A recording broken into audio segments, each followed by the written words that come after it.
সেদিন আমার অন্ধ চোখে তুমি থেকো বাতি, আসবে গহীন রাতি। আমার যখন ফুরাবে দিন, আসবে গহীন রাতি। আমার বলে যেদিন কাউকে পাবো না,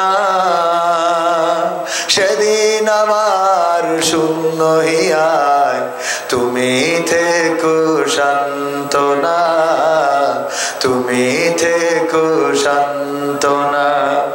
আখির আলো নিভে যেদিন মনে আলো দিয়ে, আসবে না কেউ অন্ধ চোখে একটু আলো নিয়ে।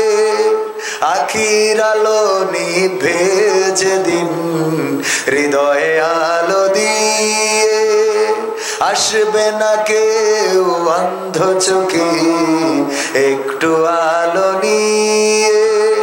সেদিন আমার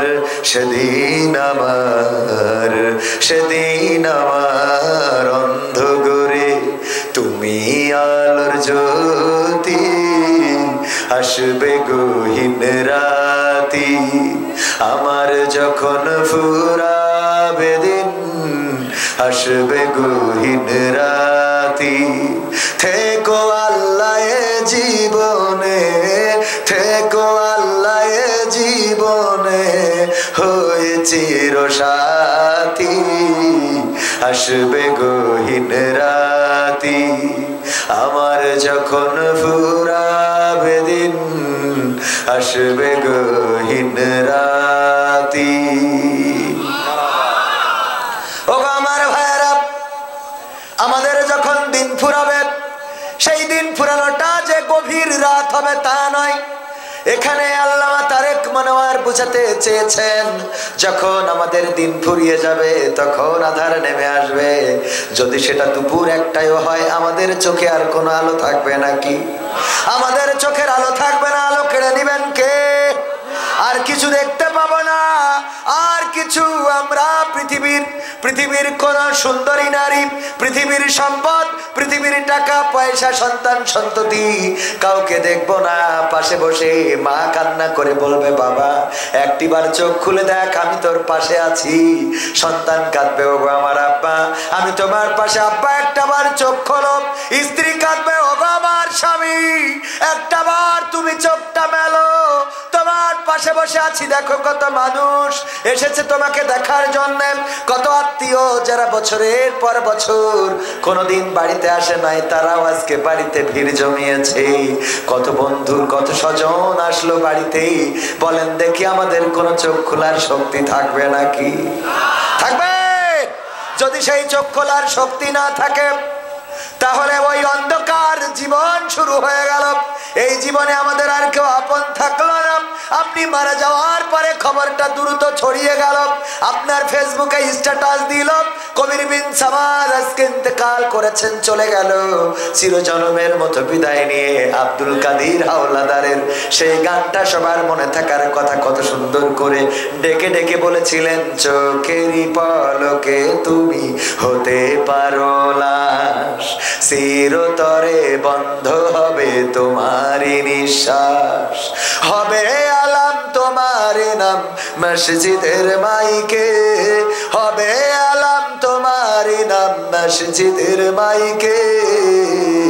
বাড়িওয়ালা নাহির বাড়ি নাইর দুনিয়াতে, বাড়িওয়ালা নাহির বাড়ি নাইর দুনিয়াতে, বাড়িওয়ালা নাইর বাড়ি নাইর দুনিয়াতে, বাড়িওয়ালা নাইর বাড়ি নাইর দুনিয়াতে।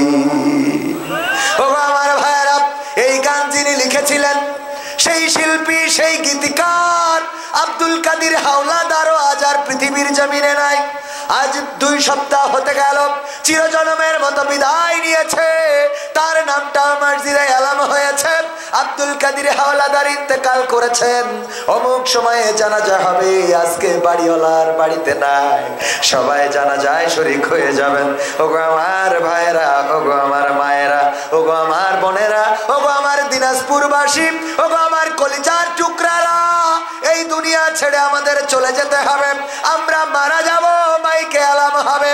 কোন দোকানের কাফন রেডি হয়ে আছে জানি না, কোন দোকানের কাপড়টা আমার সাথী হয়ে যাবে জানি না, কোন ঝাড়ের বাঁশগুলো তৈরি হয়ে আছে জানি না, কোন গোরস্থানের মাটি আমার জন্য প্রস্তুত হয়ে আছে জানি না, নাকি কোন নদী সাগরে কোন লঞ্চ ডুবিতে ফেরি ডুবিতে মৃত্যু হবে কিনা তাও জানি না, আমার লাশটা মাছের খাদ্য হবে কিনা জানি না, আমার লাশ কোন বাগানে জঙ্গলে পড়ে থাকবে কিনা জানি না, তবে মারা যাব এটা নিশ্চিত, এটা তো জানি না, এটা তো জানি মারা যেতে হবে, মরে যাব, পৃথিবী ছেড়ে চলে যাব, অন্ধকার কবরে পাড়ি জমাতে হবে।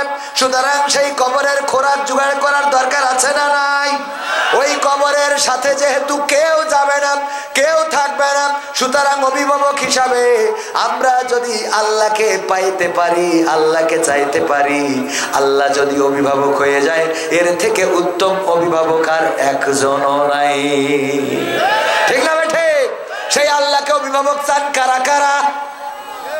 লিল্লাহি তাকবীর।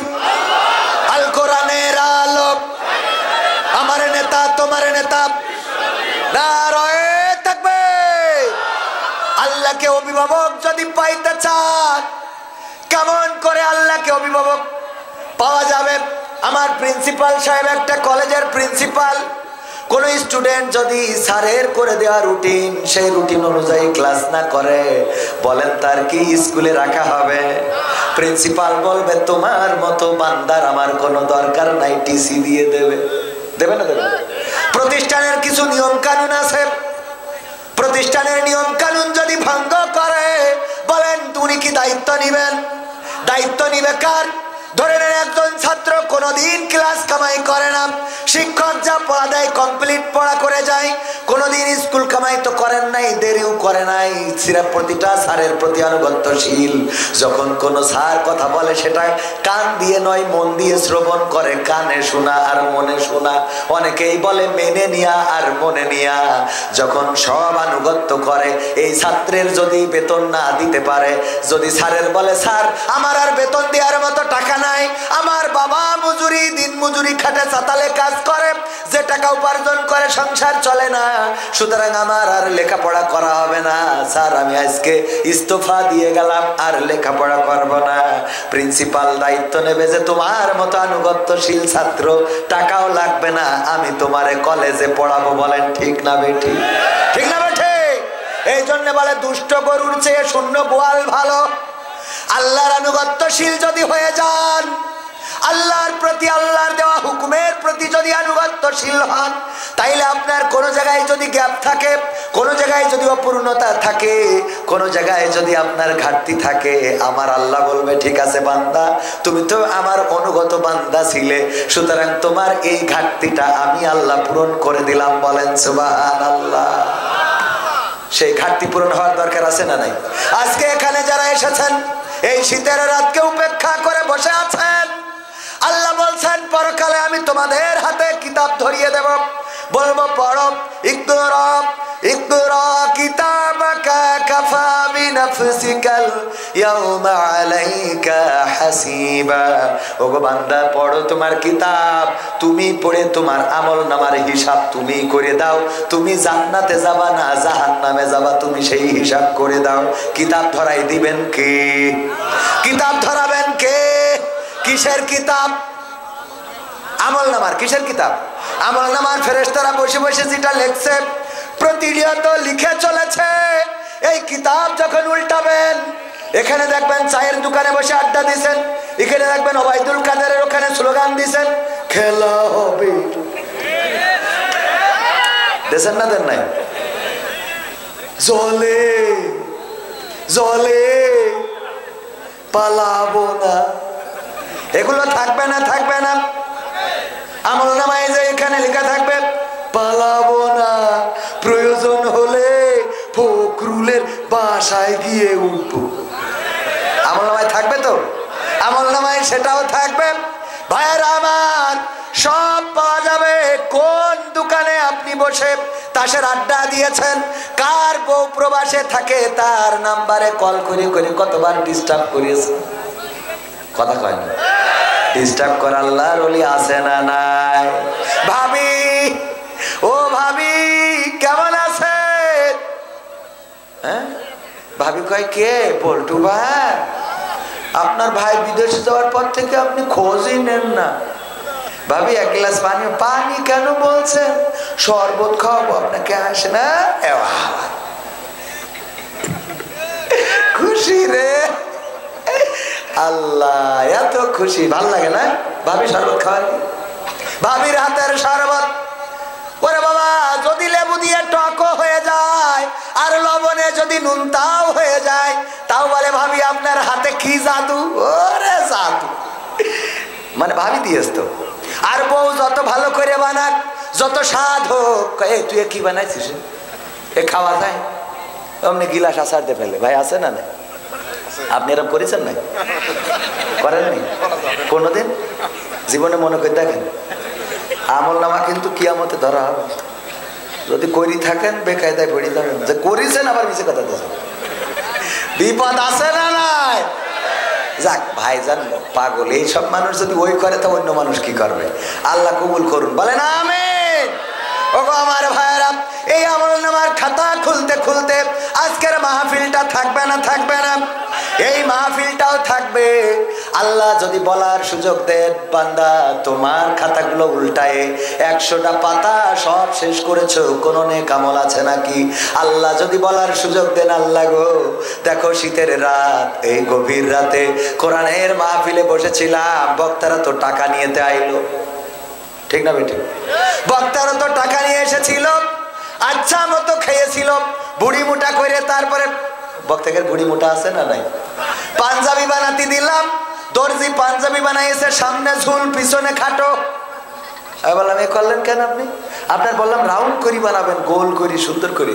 বলছে আমি ইচ্ছা করে সামনে ঝুল করেছি, পিছনে খাটো করে দিছি। বললাম কারণটা কি?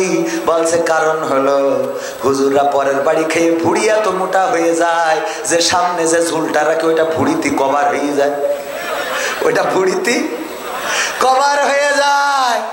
এই জন্য সামনে ঝুল করে দিছি, যাতে পরের বাড়ি খাওয়ার বারে ভুড়ি মোটা হবে।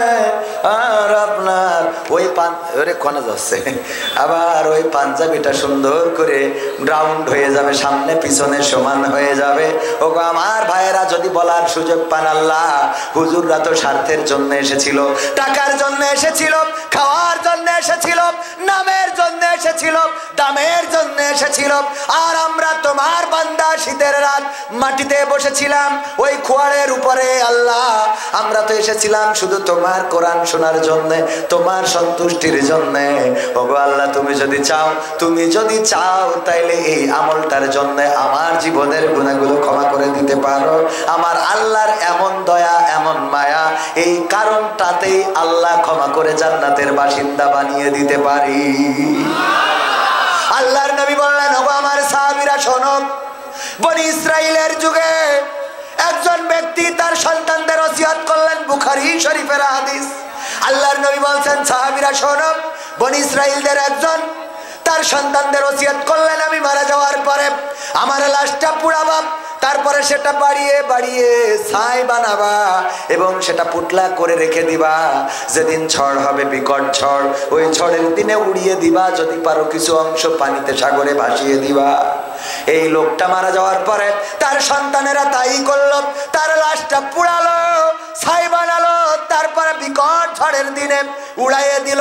উড়ানোর পরে আল্লাহ রাব্বুল আলামিন আর এই লোকটি বানাতে পারবে না। ও পারবে, হ্যাঁ আমার ভুল হয়ে আছে, পারবে পারবে, আল্লাহ বানাতে পারবে। আল্লাহ বলবেন কোন, সাথে সাথে ফায়াকুন। আল্লাহ বলেন হও, সাথে সাথে হয়ে যায়। আল্লাহ বলেন হও, হয়ে যায়। আল্লাহ বললেন হও, কুন ফায়াকুন, লোকটি হয়ে গেল। আল্লাহ রাব্বুল রব্বুল আলামিন প্রশ্ন করলেন, ওগো আমার বান্দা, এমন যুক্তি বুদ্ধি কেন করেছিলে? তোমার লাশটা পুড়িয়ে ছাই বানায় কেন উড়িয়ে দিতে বলেছিলে? লোকটি বলল, আল্লাহ, আমি সারাটা জীবন তোমার নাফরমানি করেছি, আমি তাস খেলেছি, ফ্লাশ খেলেছি, আমি অশ্লীলতা করেছি, বেহায়াপনা করেছি, আমি পরের ঘর ভেঙেছি, তোমার নাফরমানি এমন কোন কাজ নাই যা করি নাই। আল্লাহ, আমি জানি তুমি আমাকে ধরবা, তুমি আমাকে বিচার করবা, তুমি আমাকে জাহান্নামে দিবা, শাস্তি দিবা। আল্লাহ, তোমার ভয়ে আমি আমার লাশটারে পুড়ায়ে ছাই বানায় উড়াইয়ে দিতে বলেছি। আল্লাহ, আল্লাহ, তোমার কসম করে বলি, শুধুমাত্র তোমার ভয়েই আমি এই কাজটা করেছি গো আল্লাহ। আল্লাহ রাব্বুল আলামিনের নবী বললেন, ওগো সাহাবীরা শুনে নাও, আল্লাহর দয়া, আল্লাহর মায়া এত বেশি। আল্লাহ বললেন, ওগো আমার বান্দা, তোর মনের মধ্যে আমার কাছে ধরা খাবি এই ভয়টা থাকার কারণে আমি তোর গোটা জিন্দেগির নাফরমানি ক্ষমা করে দিলাম। সুবহানাল্লাহ। আল্লাহর দয়া আছে না নাই? আল্লাহর এত দয়া, এত মায়া, বিপদে পড়েছেন, ডাকবেন কাকে? আল্লাহকে যদি ডাকতে পারেন, তাহাজ্জুদের নামাজে উঠে যান। কত কষ্ট আছে, কত বেদনা আছে, আপনি ঋণগ্রস্ত, আপনার স্ত্রী কথা শোনে না, আপনার স্ত্রী পরকীয়ায় মত্ত, আপনার ভাই আপনার সাথে ষড়যন্ত্র করে, আপনার গ্রামবাসী আপনাকে মারতে চায়, ধরতে চায়, সব অভিযোগগুলো বলে দেন কাকে? কাকে বলবেন?